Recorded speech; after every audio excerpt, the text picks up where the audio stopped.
Olá, eu sou a Suaide, eu sou educadora de português do Fênix e essa aula que eu vou dar agora, na verdade, eu dei na semana passada de forma online pelo Zoom e alguns educandos participaram, outros não, por isso que eu vou disponibilizar aqui também no YouTube.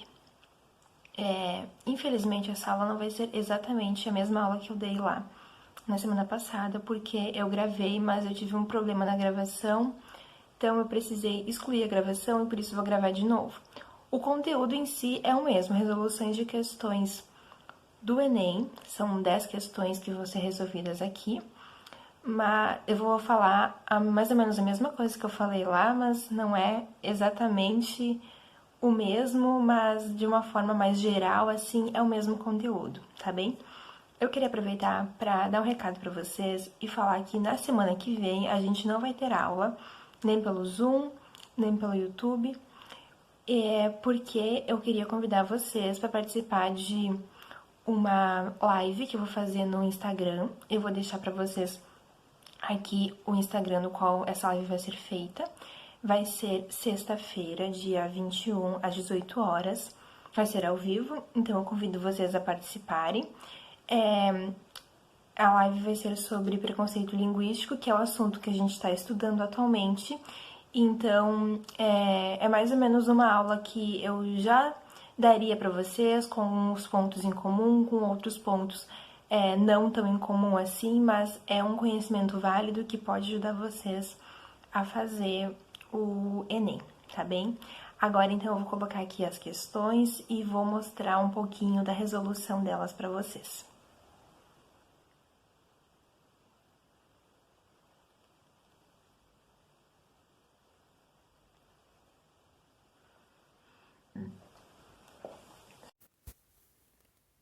As questões que a gente vai resolver agora estão disponíveis no site do Fênix, lá na pasta de língua portuguesa. Lá tem várias questões. Hoje a gente vai conversar sobre as 10 primeiras. Todas elas são sobre variações linguísticas, que é um assunto que a gente está estudando no momento. Então, eu vou ler cada questão, vou considerar algumas construções ali que são colocadas nas alternativas e depois vou mostrar a alternativa correta para vocês e mostrar por que aquela alternativa pode ser considerada correta, ou melhor, por que ela foi considerada correta no gabarito oficial do Enem. Desde já eu falo para vocês que se vocês tiverem alguma dúvida em relação às questões, deixem aqui nos comentários, ou à medida que eu for falando, vocês podem pausar o vídeo, anotar essas dúvidas e depois conversar comigo por e-mail para resolvê-las.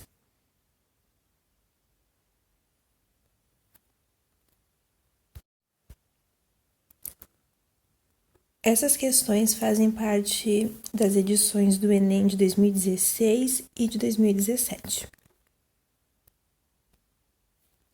1. Pela primeira vez na vida, teve pena de haver tantos assuntos no mundo que não compreendia e esmoreceu. Mas uma mosca fez um ângulo reto no ar, depois outro. Além disso, os 6 anos são a idade de muitas coisas pela primeira vez, mais do que uma por dia, e por isso, logo depois, arribou. Os assuntos que não compreendia eram uma espécie de tontura, mas o ilídio era forte. Se calhar estava a falar de tratar da cabra. Nunca esqueças de tratar da cabra. O ilídio não gostava que a mãe o mandasse tratar da cabra. Se estava ocupado a contar uma história em um guarda-chuva, não queria ser interrompido. Às vezes, a mãe escolhia os piores momentos para chamá-lo. Ele podia estar a contemplar um segredo. Por isso, assustava-se e depois irritava-se. Às vezes, fazia birras no meio da rua. A mãe envergonhava-se, e mais tarde em casa dizia que as pessoas da vila nunca tinham visto um menino tão velhaco. O ilídio ficava enxofrado, mas lembrava-se dos homens que lhe chamavam Reguila. Diziam, Reguila de má raça. Com essa memória recuperava o orgulho. Era Reguila, não era velhaco. Essa certeza dava-lhe forças para protestar mais, para gritar até se lhe apetecesse. Na questão diz: no texto, observa-se o uso característico do português de Portugal, marcadamente diferente do uso do português do Brasil. O trecho que confirma essa afirmação é: então, essa pergunta nos diz bastante a respeito da prova de linguagens do Enem, que é inclusive uma dica que eu já vou deixar para vocês, que é: no Enem pode ter questões do português falado em outros lugares que não o Brasil. Então, por isso é importante vocês procurarem na internet, no YouTube, em alguns sites, marcas do português falado nos outros países que falam a língua portuguesa. Inclusive, se vocês não conhecem esses países, eu recomendo vocês a pesquisarem, colocarem no Google quais são os países que falam português, para vocês terem esse conhecimento, que é muito importante, porque se já caiu em uma questão do Enem, na verdade mais de uma, como a gente vai ver daqui a pouquinho, é provável que as diferenças entre o português do Brasil e o português falado em outros países seja o foco de questões do Enem desse ano. Então, a questão quer saber qual que é o trecho que mostra marcas do português de Portugal que são diferentes do português do Brasil. Quando acontecer esse tipo de questão, comparando o português falado num lugar e em outro, seja entre países, seja entre cidades, entre estados, é importante vocês olharem cada uma das alternativas e pensarem: será que isso poderia ser falado aqui ou seria muito estranho? As pessoas iam entender, mas ia parecer um pouco estranho, porque geralmente o que para nós é estranho, para o outro é normal. Então, analisem as alternativas e vejam o que é estranho para mim, mas que para o outro pode ser normal. Inclusive, uma outra dica que eu deixo para vocês quando vocês estiverem assistindo algum vídeo de resolução de questões, seja o meu, seja de outro professor, de outro educador, pausem o vídeo um pouquinho, analisem as alternativas e pensem, anotem as respostas que vocês colocarem. Então, se vocês quiserem, pausem o vídeo agora, anotem ali o que parece normal para vocês, o que parece diferente, que talvez seja de Portugal, e depois confiram se a resposta estava certa.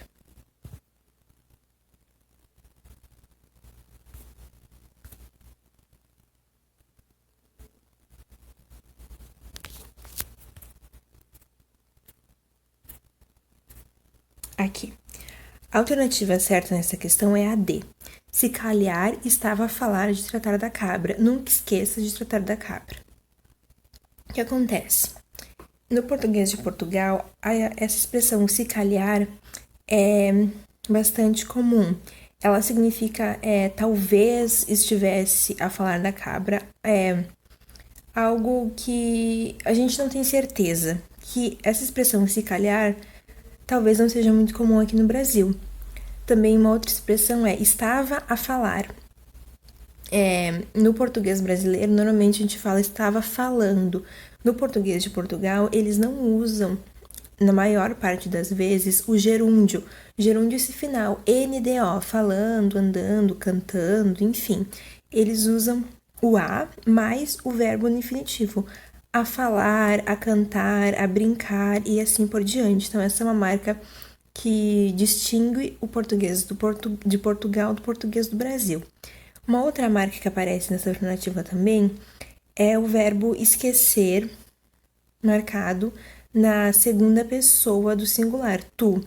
Nunca esqueças. Aqui no Rio Grande do Sul, isso pode parecer mais comum pra gente, né? Porque as pessoas daqui costumam usar o tu muitas vezes. Algumas pessoas marcam esse tu, falam nunca esqueças, ou já outras usam o tu, mas falam nunca esqueça. Isso também varia, né? Mas no português de Portugal se percebe que o uso do tu com a marcação ali do S é bastante comum e que também é diferente do Brasil, já que na maior parte do Brasil as pessoas não usam o tu, usam o você. Então, nessa alternativa tem várias marcas do português de Portugal que são diferentes do português do Brasil.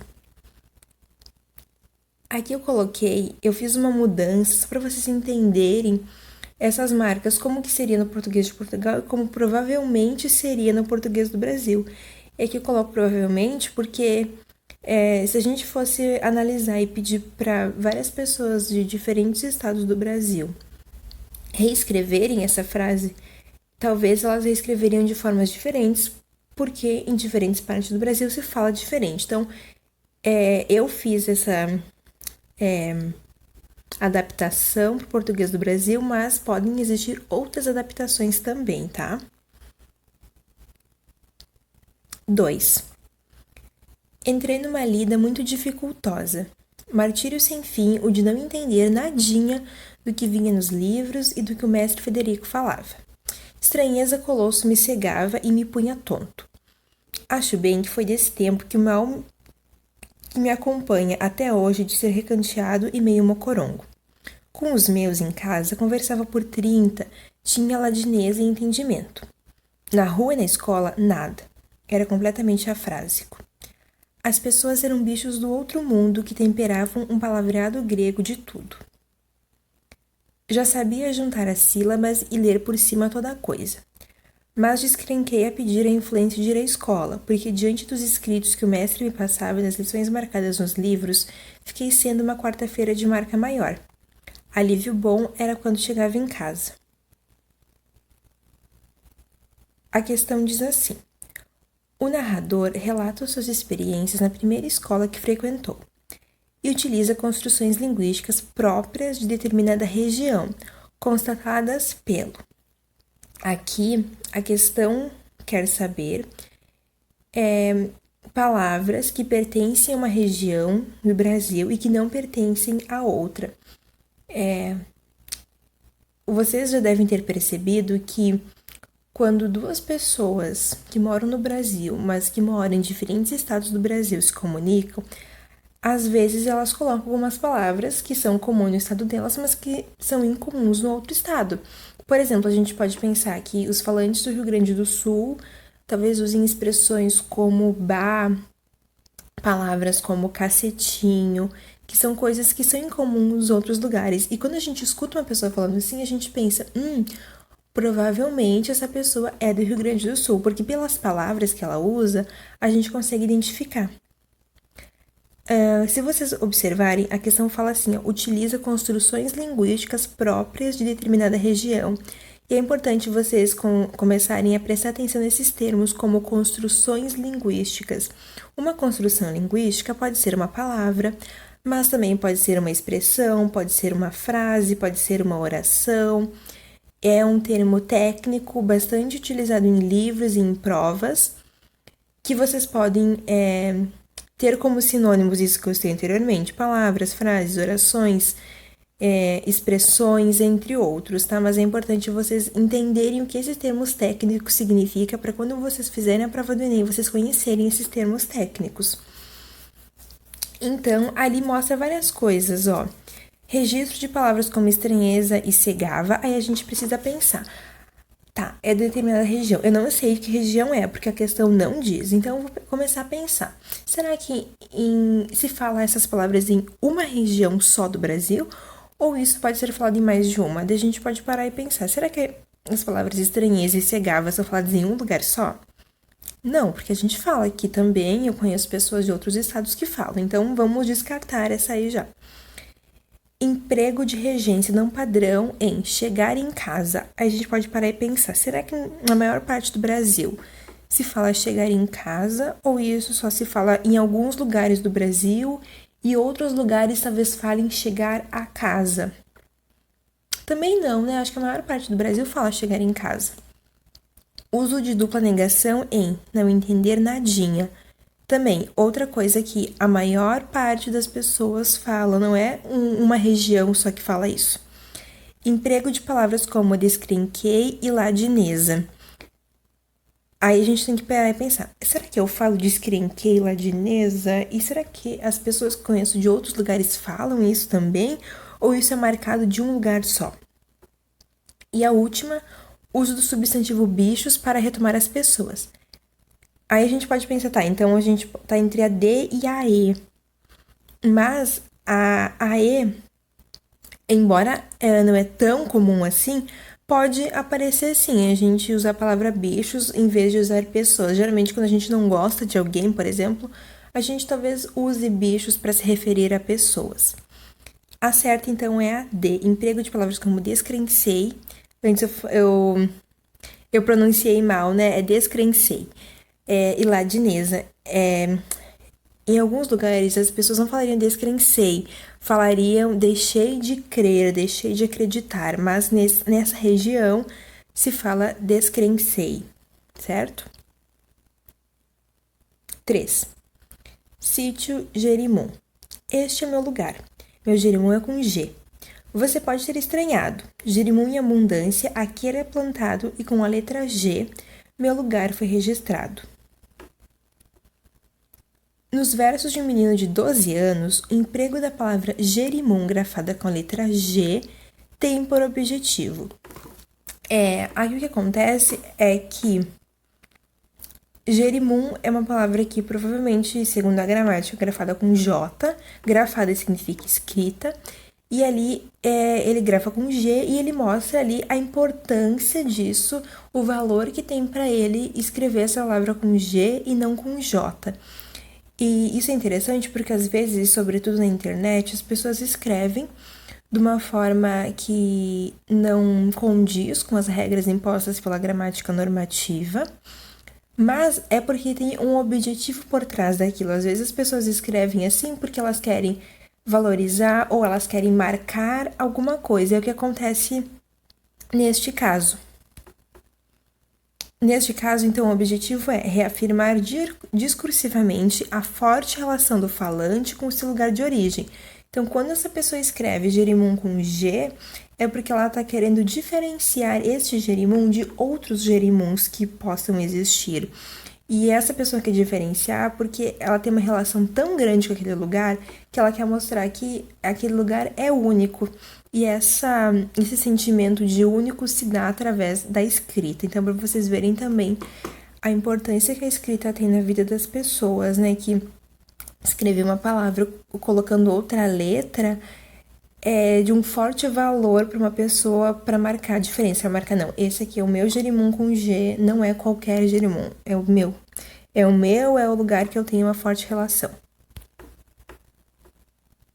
E aqui eu destaquei alguns trechos desse poema que mostram a forte relação. Este é o meu lugar, meu jerimum, também meu lugar. Então ele repete isso várias vezes para mostrar que ele tem uma forte relação e que é importante escrever com G para marcar que ali é o lugar dele. 4. Naquela manhã de céu limpo e ar leve, devido à chuva torrencial da noite anterior, saí a caminhar com o sol ainda escondido para tomar tenência dos primeiros movimentos da vida na roça. Não demorou nem um tiquinho e o cheiro intenso do café passado por Dona Linda me invadiu as narinas e fez a fome se acordar daquela rema letárgica derivada da longa noite de sono. Levei as mãos até a água que corria pela bica feita de bambu e o contato gelado foi de arrepiar. Mas fui em frente e levei as mãos em concha até o rosto. Com o impacto, recuei e me faltou o fôlego por alguns instantes, mas o despertar foi imediato. Já aceso, entrei na cozinha na buscação de derrubar a fome e me acercar do aconchego do calor do fogão a lenha. Foi quando dei reparo da figura esguia e discreta de uma senhora que, acompanhada de um garoto aparentando 5 anos de idade, já aboletada na ponta da mesa em proseio íntimo com a dona da casa. Depois de um vigoroso bom dia, de um vaporoso aperto de mãos nas apresentações de praxe, fiquei sabendo que Dona Flor de Maio levava o filho Adão para tratamento das feridas que pipocavam por seu corpo, provocando pequenas pústulas de bordas avermelhadas. A questão diz assim: a veridade linguística da narrativa é adequada à descrição dos fatos. Por isso, a escolha de determinadas palavras e expressões usadas no texto está a serviço do quê? Então, nesse texto acontece uma descrição, né? É uma pessoa que acorda, que lava o rosto, que sente cheiro de café, que vai até a cozinha, vê que uma pessoa tá lá porque o filho dessa pessoa tá doente, precisa ser curado. É uma descrição, né? Então, isso é interessante para a gente ver que sempre que a gente vai falar alguma coisa, a gente escolhe algumas palavras, algumas expressões segundo o nosso objetivo, né? Por exemplo, a gente escolhe palavras quando a gente vai se comunicar em uma entrevista de emprego e quando a gente vai se comunicar com um amigo ou quando a gente vai se comunicar com uma autoridade. E muitas vezes isso acontece de uma forma inconsciente, a gente nem percebe. Mas é o nosso cérebro que faz toda essa escolha e é por isso que a gente consegue falar de formas mais formais e mais informais segundo a situação na qual nós estamos inseridos. Então, ali é uma situação que é uma narrativa, mas tem uma descrição. Então, pergunta, a pessoa escolheu algumas palavras e expressões a serviço do quê? Com qual objetivo? E a resposta é a composição da verossimilhança do ambiente retratado. A gente tem que pensar, o que é verossimilhança, né? Mas antes de ver o que é verossimilhança, a gente precisa parar e pensar um pouquinho no ambiente retratado.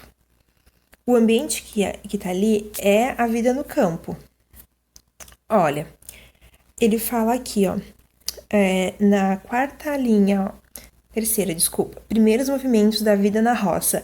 A vida na roça, no campo, na fazenda, esse é o ambiente retratado. E tudo que ele fala ali, daqui a pouquinho a gente vai ver, tem total relação com a vida na roça. Por isso que a alternativa correta é a composição da verossimilhança do ambiente retratado. Por quê? Verossimilhança é qualidade de verossímil, que é verdadeiro, que se assume como verdadeiro. Qualidade do que parece verdadeiro, do que está de acordo com a verdade. Essa informação eu tirei do dicionário online. Aí, se a gente pensa no ambiente, que eu já falei para vocês que vida na roça, a gente vai ver palavras e expressões usadas ali que tem total relação com a vida na roça. Por exemplo, água que corria pela bica feita de bambu.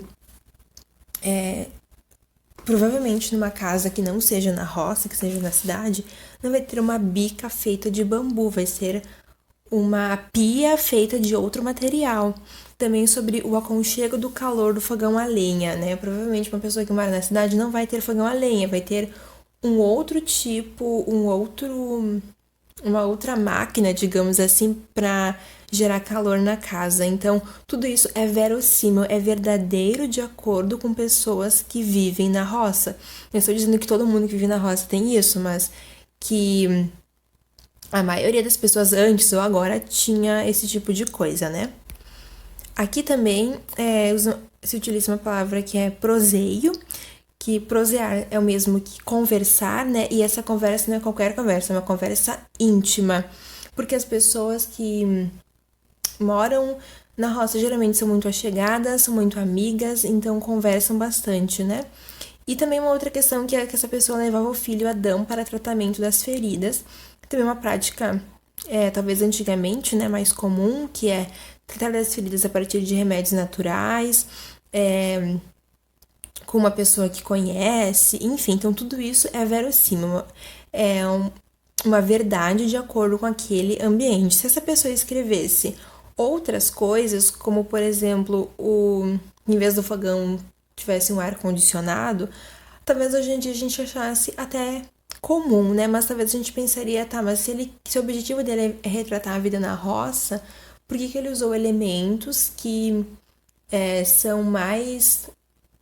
fazem mais presença na vida na cidade, né? Claro que existem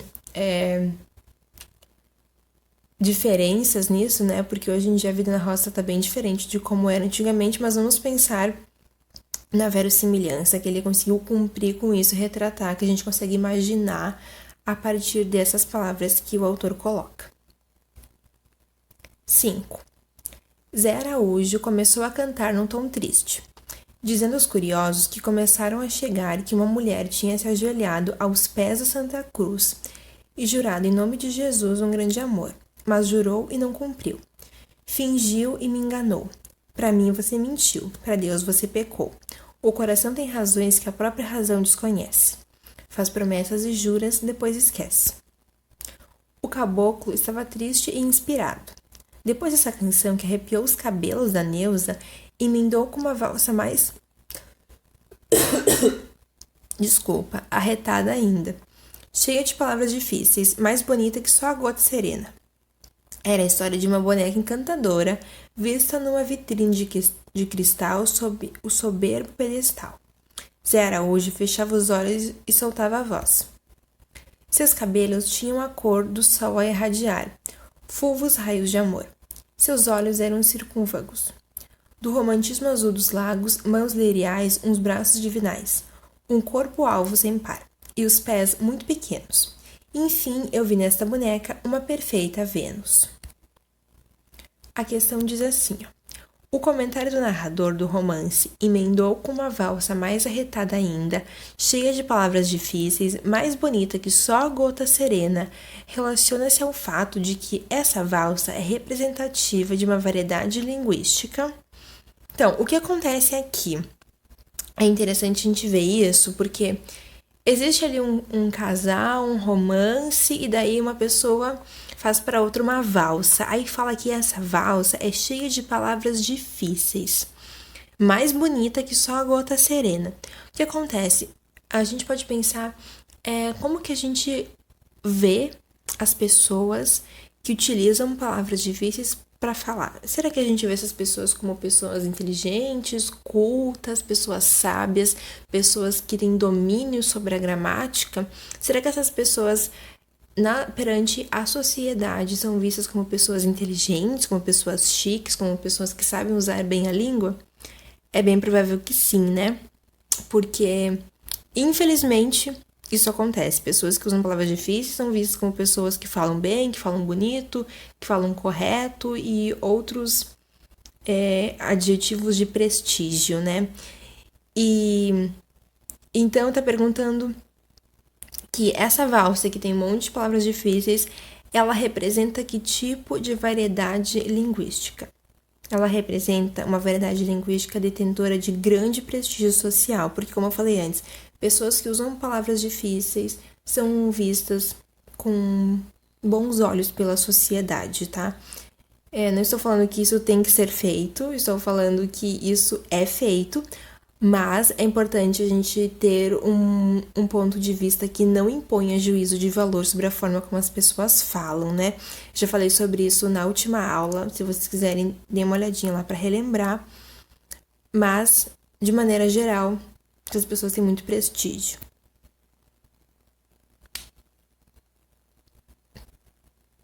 Isso já falei para vocês antes, né? Geralmente as palavras que são consideradas difíceis também são bem vistas pela sociedade. Essas palavras são encaradas como bonitas, chiques e por isso recebem grande prestígio social. 6. Nuances. Euforia. Alegria barulhenta. Felicidade, alegria silenciosa. Gravar, quando o ator é de televisão. Filmar, quando ele quer deixar claro que não é de televisão. Grávida, em qualquer ocasião. Gestante, em filas e assentos preferenciais. Guardar, na gaveta. Salvar, no computador. Salvaguardar, no exército. Menta, no sorvete, na bala ou no xarope. Hortelã, na horta ou no suco de abacaxi. Peça, quando você vai assistir. Espetáculo, quando você está em cartaz com ele. A questão diz: o texto trata da diferença de sentido entre vocábulos muito próximos. Bom, precisamos dar uma pausa aqui, entender que neste caso, vocábulo tem o mesmo sentido que palavras, mas nem todo vocábulo é uma palavra, mas aqui é. Essa diferença é apresentada considerando o quê? Então, aqui fala em diferença de sentido, tá? E sempre que a gente tá numa situação, num contexto diferente, a gente muda as palavras que a gente usa e logo o sentido dessas palavras mudam também, tá? A alternativa correta é a B, adequação às situações de uso. Por quê? Aqui, ó. Por quê? Conforme a situação de uso na qual a gente está inserido, a gente vai usar uma palavra. Então, por exemplo, se uma pessoa fala que ela é atriz ou ator de televisão, provavelmente ela vai usar a palavra gravar. Hoje eu vou gravar uma novela. Hoje eu vou gravar o jornal, um filme, enfim. Agora, quando uma pessoa vai fazer algo que não seja colocado na televisão, como um vídeo para o YouTube, ela fala, vou filmar. Então, são situações de uso diferentes e por isso se utilizam palavras diferentes. O mesmo acontece entre gestante e grávida. Por exemplo, uma pessoa não chega para os amigos e fala eu estou gestante ou sou gestante. Ela fala eu estou grávida, né? Porque a situação de uso permite aquilo.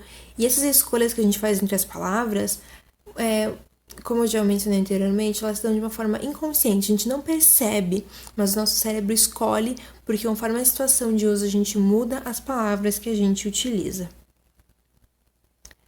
A questão 7. Lisboa. Aventuras. Tomei um expresso, cheguei de foguete. Subi num bonde, desci de elétrico. Pedi um cafezinho, serviram-me uma bica.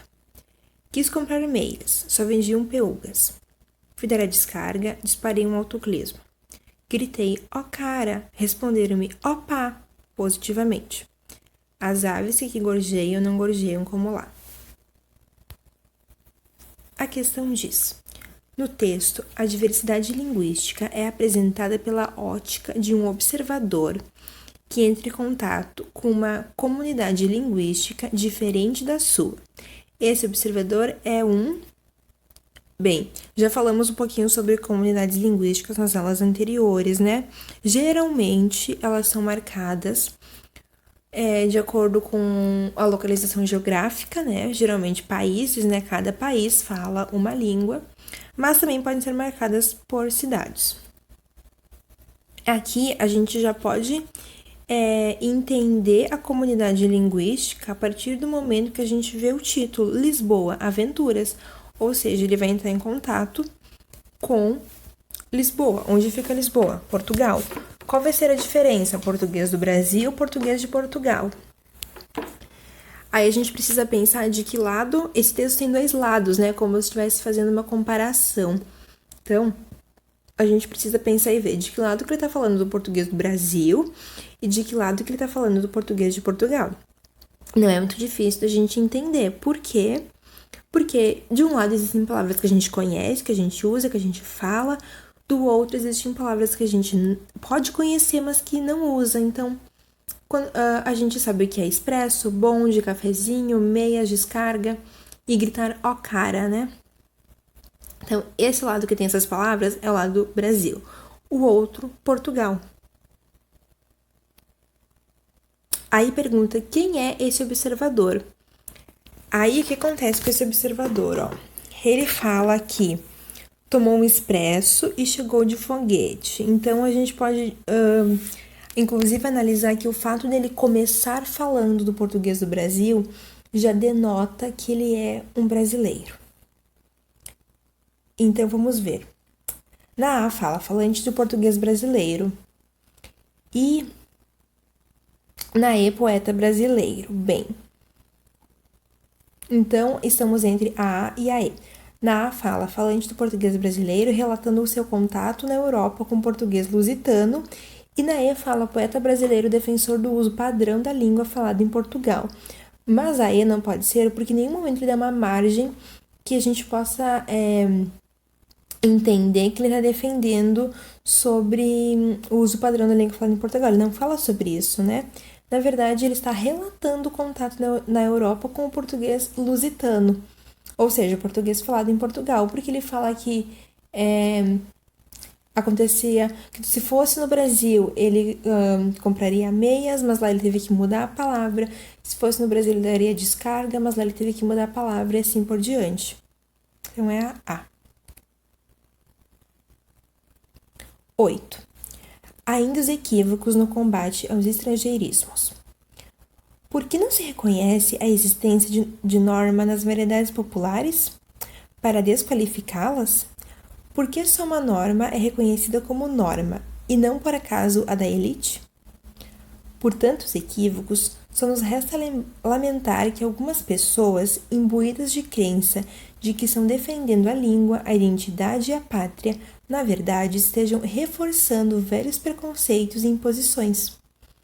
O português do Brasil há muito distanciou-se do português de Portugal e das prescrições dos gramáticos. cujo serviço às classes dominantes é definir a língua do poder em face de ameaças internas e externas. A questão diz assim: o texto aborda a linguagem como um campo de disputas e poder. As interrogações da autora são estratégias que conduzem ao convencimento do leitor de que. Vejam que interessante isso.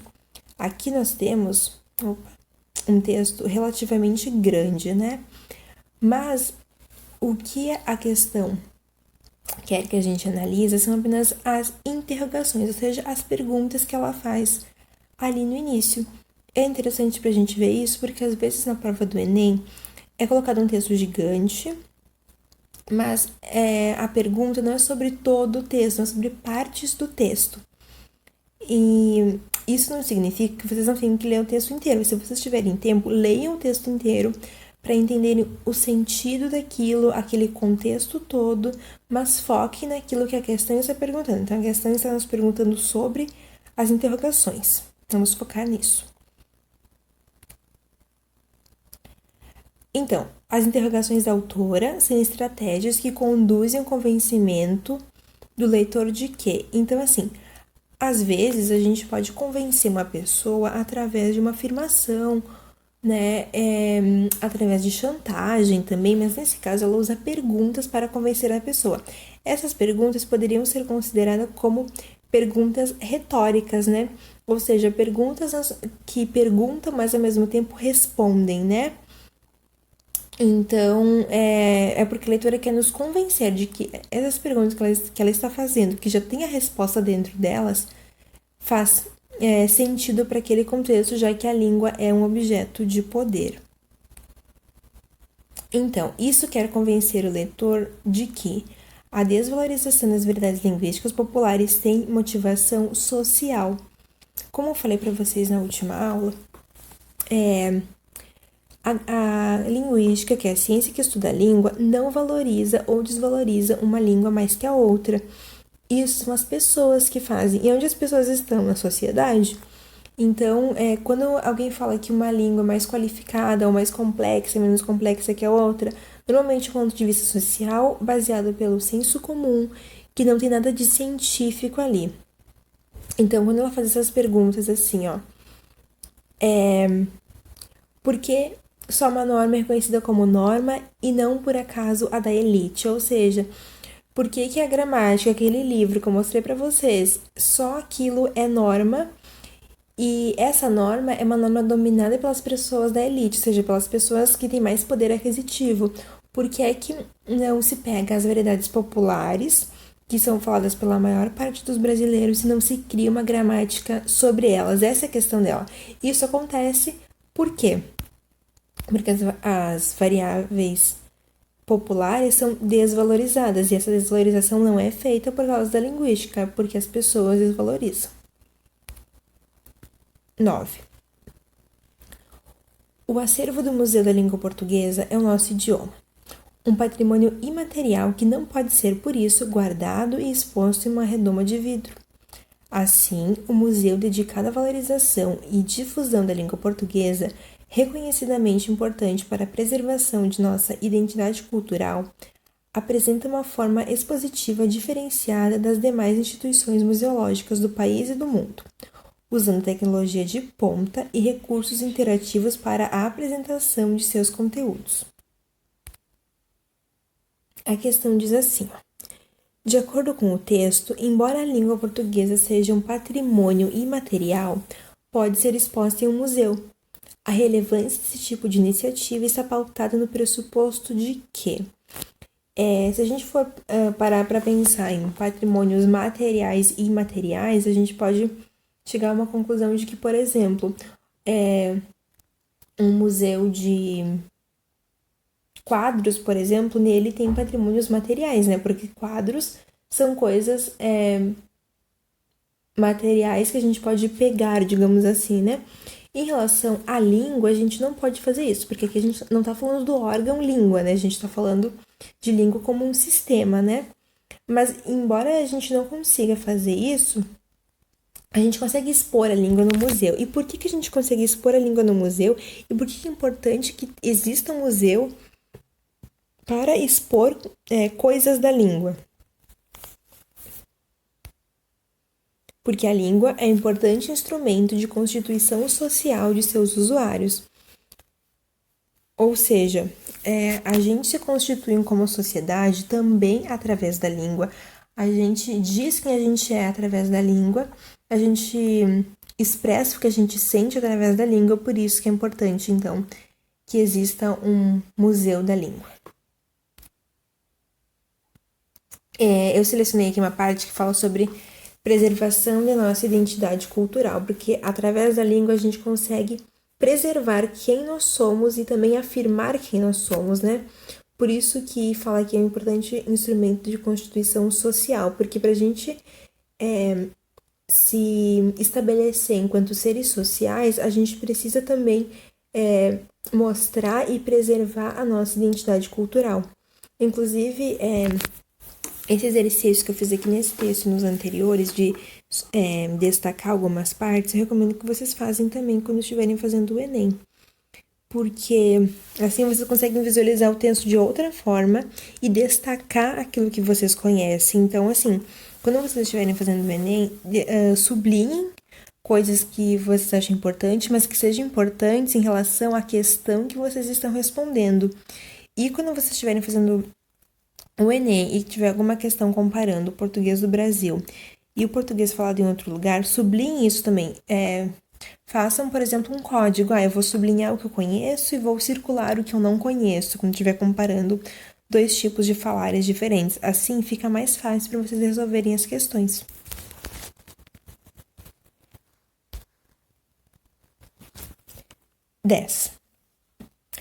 Da corrida de submarino à festa de aniversário no trem. Leitores fazem sugestões para o Museu das Invenções Cariocas. Falar caraca a cada surpresa ou acontecimento que vemos, bons ou ruins, é invenção do carioca, como também o vacilão. Cariocas inventam um vocabulário próprio. Dizer meu irmão e mesmo para um amigo que pode até doer um pouco no ouvido, mas é tipicamente carioca. Pedir um choro ao garçom é invenção carioca.